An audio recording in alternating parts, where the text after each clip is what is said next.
A poor Fisher town. यहाँ पर मसूलीपट्टनम का एक डिस्क्रिप्शन दिया गया है, किसके द्वारा? विलियम मैथवर्ल्ड के द्वारा। ये एक इंग्लिश ईस्ट इंडिया कंपनी का फैक्टर था। फैक्टर मतलब हम जो करेंटली मैथ्स में यूज़ करते हैं वो फैक्टर नहीं, इस फैक्टर का मतलब होता है एक ऐसा ऑफिशियल मर्चेंट जो कि ईस्ट इंडिया कंपनी से रिलेट करता था। ये इन्होंने बताया था 1620 में। क्या था उनका डिस्क्रिप्शन, आइए जानते हैं। This is the chief port of Golconda where the right worshipful East India Company have their agent. Golconda का ये एक मेजर पोर्ट है। ये एक छोटा सा टाउन है जो कि पॉपुलस है, अनवॉल्ड है, मतलब यहाँ कोई भी दीवारें नहीं हैं, इल बिल्ट मतलब जिसका कंस्ट्रक्शन बिल्कुल भी अच्छा नहीं है, एंड वर्स सिचुएटेड जो कि काफ़ी ख़राब जगह पर है। क्यों? क्योंकि यहाँ के जो स्प्रिंग्स हैं ये ब्रैकिश है, मतलब यहाँ जो आसपास चारों तरफ समुंदर है ये खारे पानी का है। पहले तो ये एक गरीब पुअर फिशर टाउन था, मतलब ऐसे लोग जहाँ गरीब रहते हैं और फिशिंग करते हैं।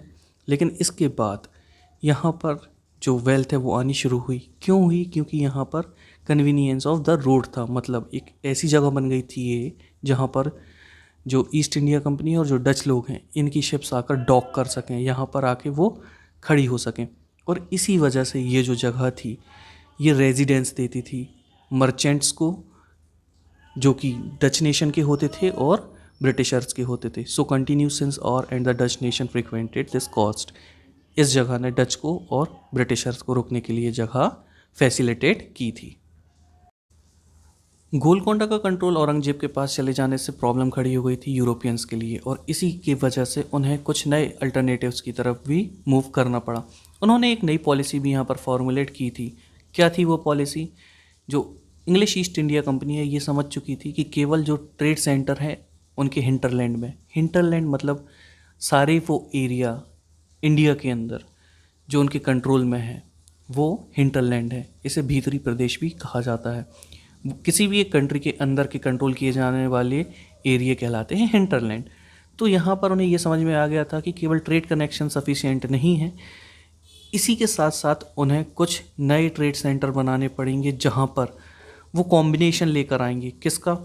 पॉलिटिकल एक्टिविटीज़ का, एडमिनिस्ट्रेटिव एक्टिविटीज़ का और कमर्शियल रोल का। मतलब वो ट्रेड सेंटर में ट्रेड तो करेंगे ही, लेकिन वहाँ की जो पॉलिटिक्स है उसमें भी इन्वॉल्व होंगे, वहाँ का जो एडमिनिस्ट्रेशन है उसमें भी अपना कुछ रोल प्ले करेंगे और कॉमर्शियल एक्टिविटीज़ में भी शामिल होंगे।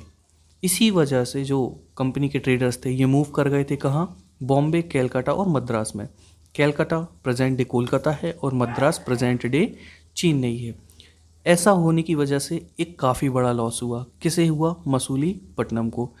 ज़्यादा रेस्ट्रिक्शन इम्पोज कर देने की वजह से जो यहाँ के मर्चेंट्स थे वो चले गए, यहाँ की प्रॉस्पेरिटी ख़त्म हो गई, और इसी के साथ साथ यहाँ जो मसूलीपट्टनम है वो डिक्लाइन हो गया, और 18वीं सेंचुरी आते आते ये पूरी तरह से ख़त्म हो गया। और इवन टुडे आज भी ये एक डायलैपिडेटेड लिटिल टाउन है, मतलब एक ऐसी जगह जो त्याग दी गई हो, छोड़ दी गई हो और वहाँ कुछ भी ना बचा हो।